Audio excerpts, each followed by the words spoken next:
유승욱 박사님 나오셨습니다. 반갑습니다. 예, 반갑습니다. 예. 탄소 중립이 선언된 이후에 각 철강 회사들이 발빠르게 움직이고 있죠. 예, 그렇습니다. 그 중에서도 대한민국 포스코 역시 굉장히 최근에 발빠른 움직임을 보이고 있는 것 같습니다. 예, 맞습니다. 최근을 보니까 수소 환원 제철 국제 포럼이라는 걸 또 개최해서 예, 그렇습니다. 많은 언론지상에서도 많이 보도되고 하는 것 같은데요. 예, 맞습니다. 예, 지난 10월 6일부터 8일까지 한 3일간 수소 환원 제철 국제 포럼을 포스코가 주관이 돼서 개최를 했습니다. 여기서 이제 포스코가 그 포럼을 주최한 그 이유는 아마 포스코가 앞으로 다가올 세계 그런 탄소 중립 시대에 그린 철강 시대를 이끌겠다 하는 그런 포부가 담겨 있지 않나 그런 생각입니다. 여기에는 세계 철강 협회도 참여를 했고 그리고 다른 철강 회사들 그리고 현재 그다음에 이제 그 수소 환원 제철법을 지금 개발하고 있는 그런 연구기관들 업체들 수천 명이 참석하는 그런 그 상황을 이뤘습니다. 그래서 여기에서 포스코는 앞으로 수소 환원 제철법을 어떻게 개발할 것이냐 하는 것과 관련해서 포스코가 지금까지 개발한 그 파이넥스 기반의 유동환원 기술을 개방을 하겠다. 그래서 그 개방을 해서 거기에 모든 연구자들이 누구든지 참여를 해서 수소 환원 제철과 관련된 기술을 거기에 개발할 수 있다. 어떻게 보면 자기의 기술을 먼저 개방을 하고 거기에 이제 전문가들이 수소 환원과 관련된 그런 전문기업, 연구자, 혹은 그랜트 업체들이 모두 참여해서 그 기술을 공동으로 개발하자 하는 개방은 플랫폼을 이제 제안하는 거죠. 유동환원 기술이라는 게 주로 파이넥스 할 때 그렇죠. 포스코가 열심히 한 거 아닙니까? 그렇죠. 지금 파이넥스를 한 지가 거의 30년 되지 않습니까? 근데 아직까지 파이낸스 자체로서의 경쟁력은 고로에 비해서는 아직 떨어집니다만 그 유동환원 기술 거기에 그것을 활용을 하면 수소를 거기에 유동환원에 주입을 해서 하면은 어떤 새로운 DRI 기술을 활용할 수 있다. 수소로 환원시킬 수 있는 그런 방식이 있다. 그런 걸 포스코에서 제안을 한 거죠.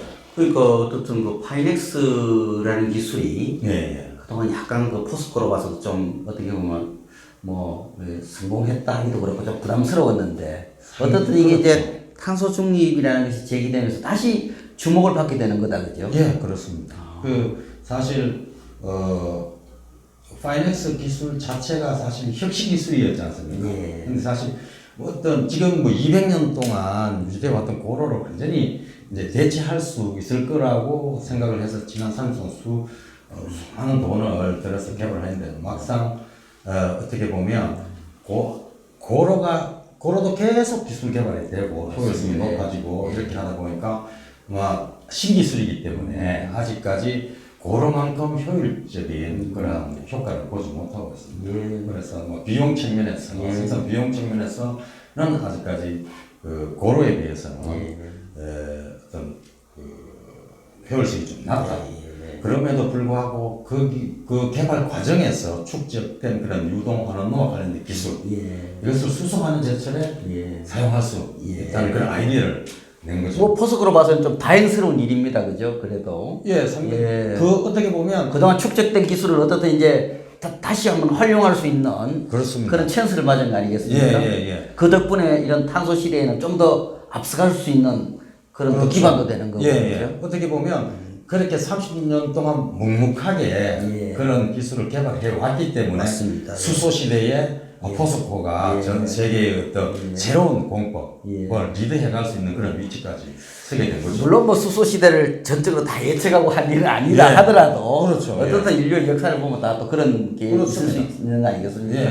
그래서 사실 다른 이제 일본 제철이나 이런 것으로 수소하는 제철과 관련해서 이제 많이 개발을 하고 있으나 포스코가 주장하는 바로는 지금까지 유동한원로에 예, 맞습니다. 수소를 일부 넣어보는 실험을 하고 있대요. 예. 그래서 한 20% 정도까지는 수소를 주입을 해서 지금 하는 예. 그런 방법을 지금 수차례 이제 시험을 한 것 같습니다. 예. 그래서 아마 그게 이제 완전 100% 수소를 이제 넣는 것까지 개발을 해야 되기 때문에 그건 또 다른 이제 연구가 더 필요한 거죠. 어쨌든 유동한원로 파이낸스의 유동한원로를 기반으로 해서 수소환원 제철을 개발하겠다 하는 법을 개발하겠다라는 것은 상당히 이제 앞으로 포스코가 세계 그 철강 그 기술을 리드할 수 있는 그런 위치에 서게 된 거다.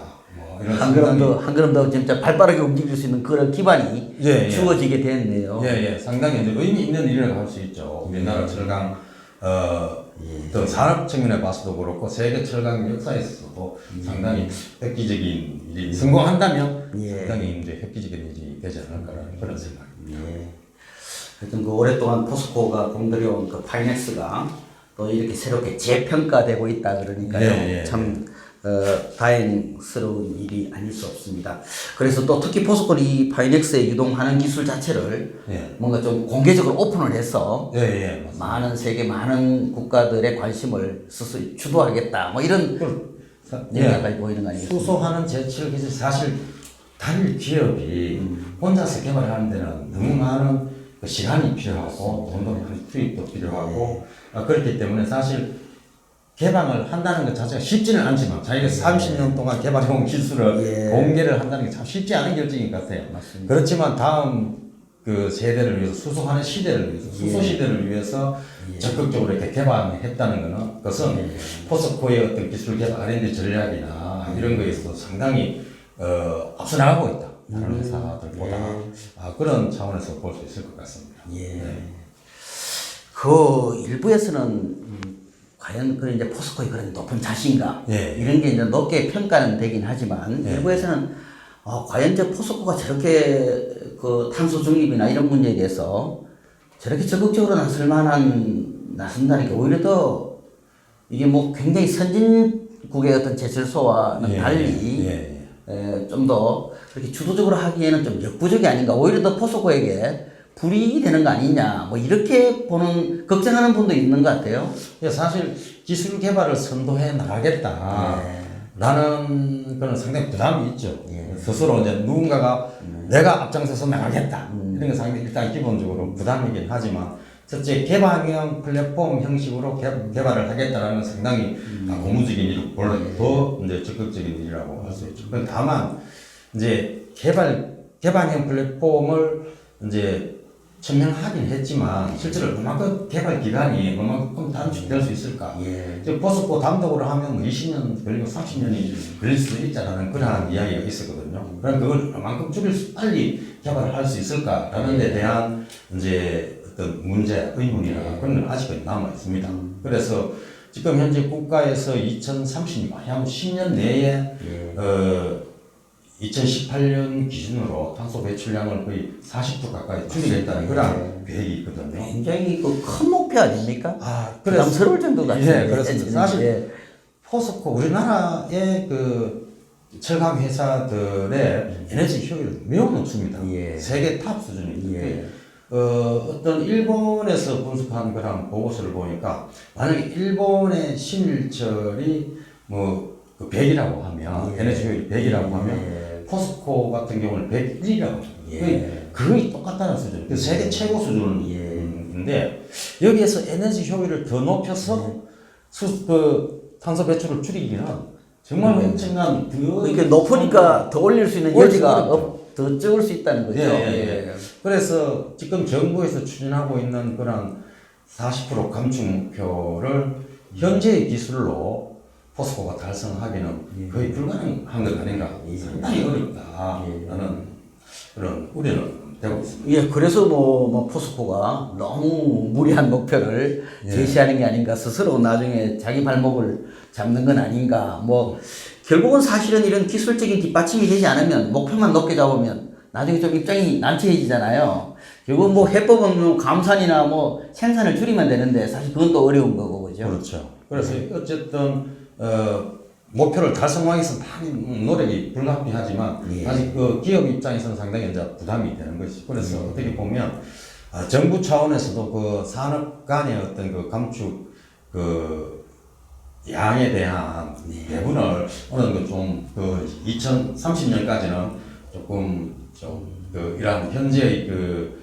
수준, 기술력 현황, 그 배출량 감축 가능성, 추가 가능성 이런 걸 좀 따져서 좀 배분을 좀 할 필요가 있지 않을까라는 그런 생각입니다. 그래서 기술이 수소하는 제철 기술 개발이 성공을 하면 아무 문제가 없겠죠. 근데 그 과정에 사실 10년 내에 완전히 개발한다는 것 자체가 사실 쉽지 않은 그런 일이다라는 측면에서 볼 때 정부 차원에서 그런 산업 간 배분 문제에 있어서는 좀 더 적극적으로 철강 산업을 배려해야 되지 않을까라는 생각입니다. 수소 환원 제철이 강조되면서 또 이 전기로에 대한 관심이 다시 높아지고 있는 것 같습니다. 예, 그렇습니다. 이 수소하는 즉 고로에서는 그 용선이 나오지 않습니까? 그 샘물이 나오잖아요. 샘용 어떻게 보면 액체 상태의 그 샘물이 나오는데 그 샘물을 가지고 이제 제강 공장의 전로에 넣어서 산소 취련을 해서 이제 제강을 하지 않습니까?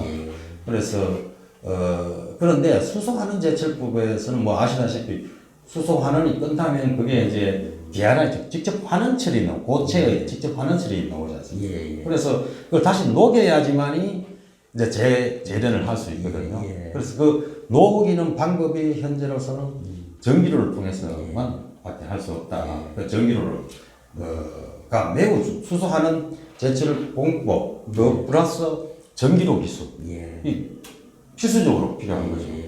그래서 어떻게 보면 전기로 기술도 동시에 그것도 개발을 해야 된다. 그리고 왜 그런가 하면 사실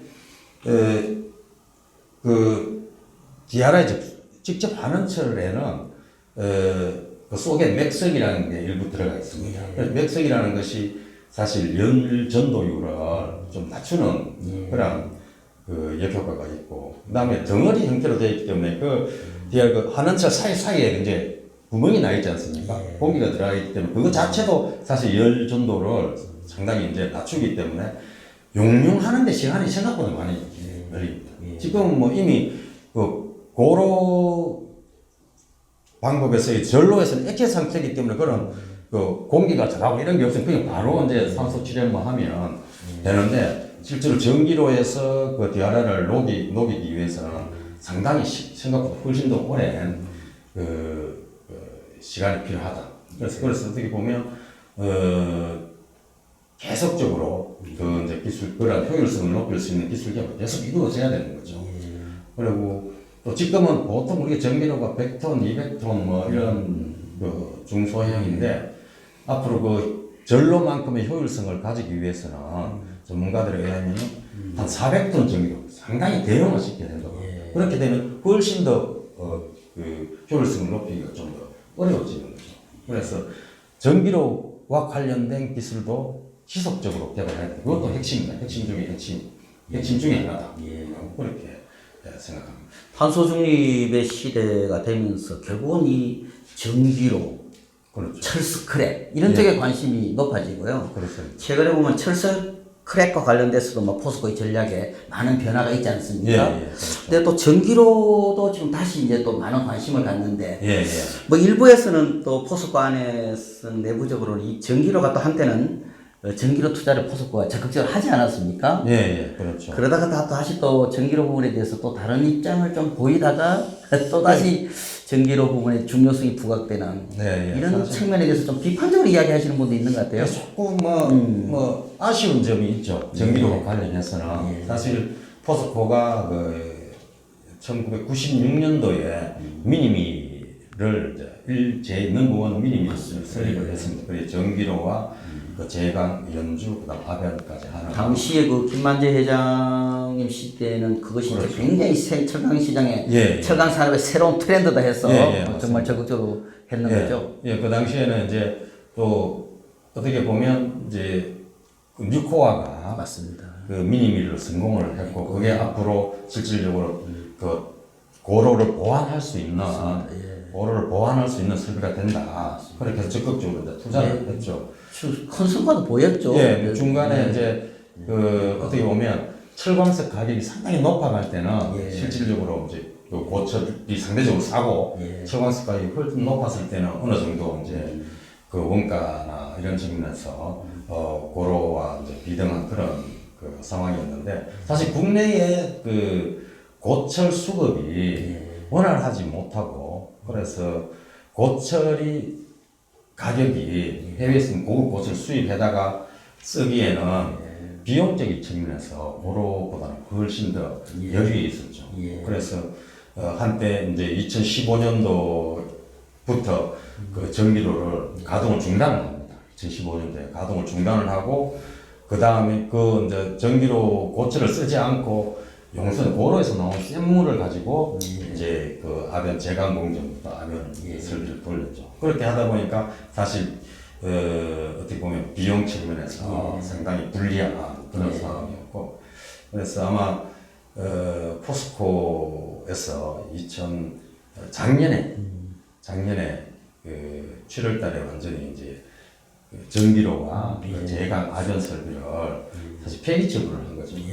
폐기 처분을 폐기 어떤 설비 처리 업체에 뭐 341억 원인가 사실 거의 이제 고철값으로 뭐 고철값이다 뭐 이렇게 불릴 정도로 매우 싸게 사실을 처리를 했습니다. 그래서 전기를 포기를 한 거죠. 근데 이제 지금 막상 와서 보니까 수소하는 제철만이 아니라 그것을 위해서는 전기로가 반드시 필요하고 그리고 전기로와 관련된 기술도 계속 업그레이드 시켜야 되는 상황인데 이미 폐기 처분을 하고 매각을 해버렸으니까 조금 아쉽죠. 그래서 어떻게 보면 다시 전기로를 구매를 해서 좀 설치를 해서 기술 개발을 계속 해야 되는 그런 상황입니다.